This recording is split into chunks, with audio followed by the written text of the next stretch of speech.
Fala galera, tudo bom? Estamos aqui hoje para começar esse módulo com os primeiros conceitos, com conceitos essenciais para a gente poder começar a conversar sobre navegação, sobre manobrabilidade, sobre navios em geral. Para começar nossos estudos, eu resolvi batizar esse módulo de começo de conversa, exatamente por isso, porque ele é um módulo em que a gente vai falar sobre coisas muito básicas, elementares, que vão fundamentar o nosso estudo e a partir daí a gente vai construir o nosso prédio de conhecimento. Vamos lá então, o que a gente tem de nomenclatura básica para começar? Para começar, a gente tem a proa, que é essa região aqui avante do navio. Naturalmente, você pode observar aqui que ele está se deslocando da esquerda para a direita, né? A partir das perturbações que ele está causando aí no meio aquático ao redor dele, né? Tem a perturbação do propulsor aqui atrás e aqui essa frente de ondas que a gente vai estudar em detalhes um momento à frente do nosso estudo. Mas considerando que ele está se deslocando da esquerda para a direita, a gente tem aqui a proa, né, que é a parte de vante do navio, também a gente fala a parte de vante, a meia-nau, essa região intermediária, e a polpa é a parte final, aqui a parte traseira do navio. Essas partes não são rigidamente definidas, elas são definidas, né, meio que num sentimento, tem o começo, tem o meio, tem o fim. É uma questão mesmo um pouco abstrata, não precisa se prender a definições rígidas. E eu já vou começar a falar com vocês também desses termos em inglês, não é? É importante a gente desenvolver esse vocabulário em inglês e em português ao mesmo tempo.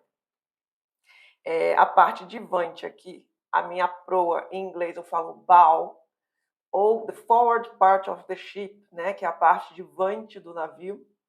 A minha parte intermediária é midship, em inglês, e a parte final do navio aqui é o stern, ou aft part of the ship, que seria a parte de ré do navio.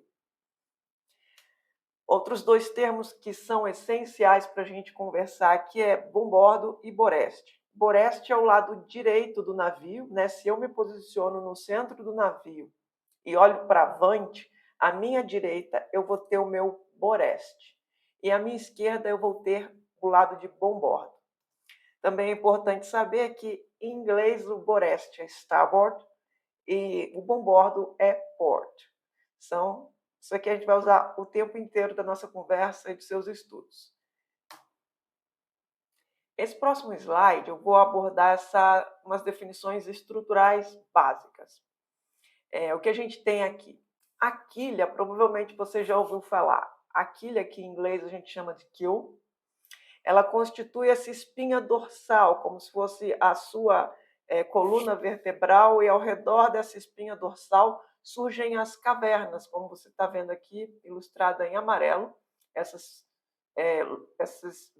vigas aqui que surgem a partir daqui, são instaladas na região da quilha e se estendem até o convés principal do navio, são as cavernas. Elas são peças estruturais muito importantes.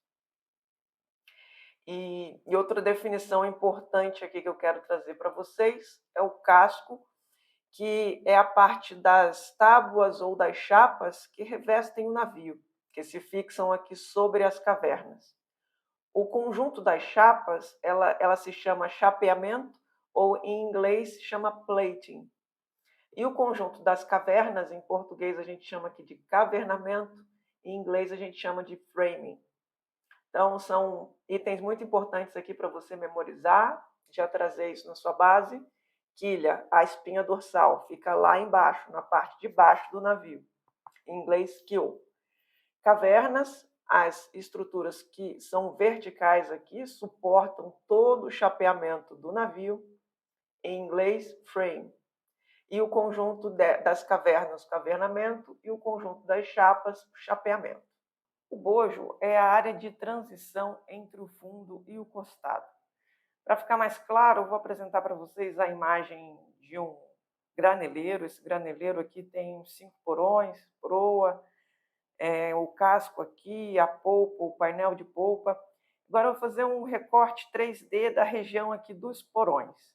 Fazendo esse recorte 3D, você vê aqui, essa é a região do bojo.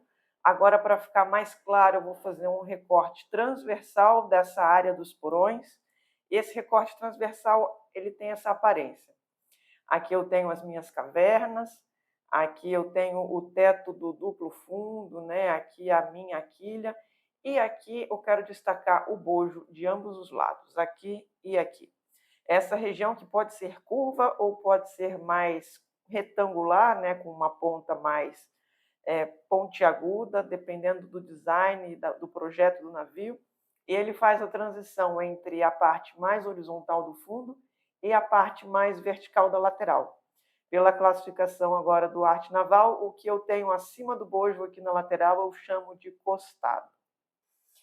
E a carena é o casco abaixo da linha d'água. Tem um ponto que eu quero destacar aqui, que é a definição de costado, que a definição de costado ela foi alterada entre a versão do arte naval de 2002 para o arte naval de 2019. O costado, como você pode ver aqui, ele é essa parte lateral que está marcada de cinza e ela é o forro exterior do navio. A definição mais tradicional de costado seria essa que está destacada aqui em azul embaixo, que é o invólucro do casco acima da linha d'água. E é o que está ilustrado aí nessa imagem, né? É a parte do revestimento, ou seja, do chapeamento ou das tábuas que revestem o casco acima da linha d'água. Mas em 2019 o arte naval mudou essa definição. E a partir de agora a definição é essa que está aqui, né? É a parte lateral do casco entre o bojo e o convés mais elevado. E aí ele continua com a definição, que era uma parte da definição de 2002, e ele fala: em arquitetura naval, durante a construção do navio, quando ainda não está traçada a linha d'água, acostada ao revestimento do casco acima do bojo. Quer dizer, ficou uma definição, essa definição nova é um pouco incoerente com o próprio texto, mas é importante decorar a antiga e a nova e saber jogar isso e gerenciar isso numa questão. Porque antes eu tinha essa definição, que era em função, era o invólucro do casco acima da linha d'água. E aí ele falava na definição antiga que quando essa linha d'água ainda não está definida pelo projeto, então eu considero o costado a região do bojo até o convés mais elevado. Então, preste atenção nas questões, na redação, como o seu examinador pode explorar esse conflito aqui, essas diferentes definições num caso de prova. Agora eu vou falar com vocês um pouco sobre essas direções a bordo. O que seriam essas direções a bordo? A gente já aprendeu que tem a proa, que é a parte avante do navio, a meia-nau, que é a parte do meio, e a região traseira é a polpa. Mas se eu quero falar, por exemplo, para um rebocador se aproximar aqui pela minha lateral, pela lateral do navio, de um lado e de outro, essa parte curva do costado, a gente chama de bochecha. A bochecha, então, é a parte curva do costado, que junto da proa, e a aleta é a parte curva do costado junto à polpa. E a região intermediária do navio, essa parte do costado aqui, é o través. Então, muitas vezes eu falo, rebocador, se aproxima pela bochecha de bombordo, ou se aproxima pela aleta de boreste. São normalmente usadas assim como referência para uma aproximação, para passagem de um cabo de algum equipamento. E essas orientações em inglês, a bochecha também é uma região que é chamada de bow, a parte do meio lateral também é chamada de midships, e a parte traseira é chamada de quarter. Normalmente, quando a gente fala para o comandante, rebocador, the tug will be at starboard quarter. Uma forma de falar para o comandante que o rebocador vai ficar posicionado por aqui, por essa região. Agora eu quero destacar para vocês 3 tipos de movimentos rotacionais e 3 tipos de movimentos translacionais ao longo dos 3 eixos possíveis do navio. Como vocês podem observar aqui, ao longo do comprimento do navio, eu tenho o eixo X. Transversalmente, aqui eu tenho o eixo Y, e ao longo da altura do navio eu tenho o eixo Z. Essa posição dos eixos é padronizada para efeitos de arquitetura naval, Normalmente essa é a nomenclatura que é usada para esses 3 eixos. E é importante saber os movimentos, esses nomes desses movimentos que o navio pode fazer ao redor desses 3 eixos. Isso aqui vai aparecer muitas vezes em várias partes da matéria com esses vários nomes. Então é muito importante a gente definir bem e memorizar o que significa cada um deles. É claro que à medida que a gente lê mais, tudo isso vai ficando muito mais fluido, muito mais natural, e a gente vai, né, já imaginando e pensando nos movimentos do navio sem precisar fazer muito esforço. Mas esse momento inicial é um momento de muitas definições e um esforço grande para entender e captar essas definições iniciais, né? Então vamos primeiro começar aqui com os movimentos translacionais.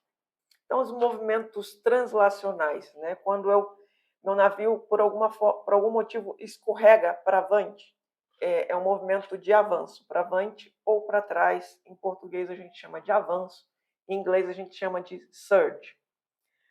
Se o navio sofre um afundamento, ele cai, né, da posição em que ele estava por pegar o cavado de uma onda, enfim. Ele pode sofrer esse tipo de movimento, o afundamento. Em inglês chama de heave. Um outro movimento translacional é ao longo do eixo Y, que é um movimento lateral. A gente chama em português de deriva, em inglês a gente chama de sway.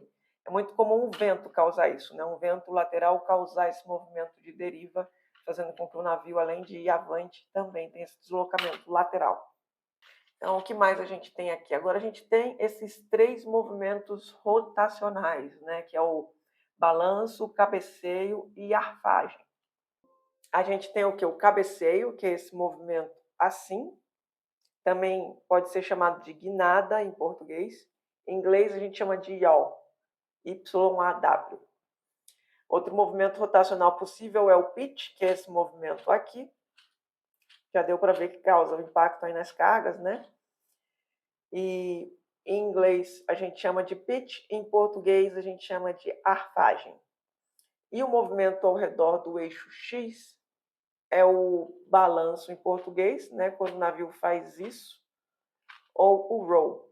Quando a gente estudar curvas e giros, a gente vai ver que esse movimento aqui é um movimento que acontece, né, com intensidade quando o navio vai fazer uma curva por causa dos efeitos hidrodinâmicos.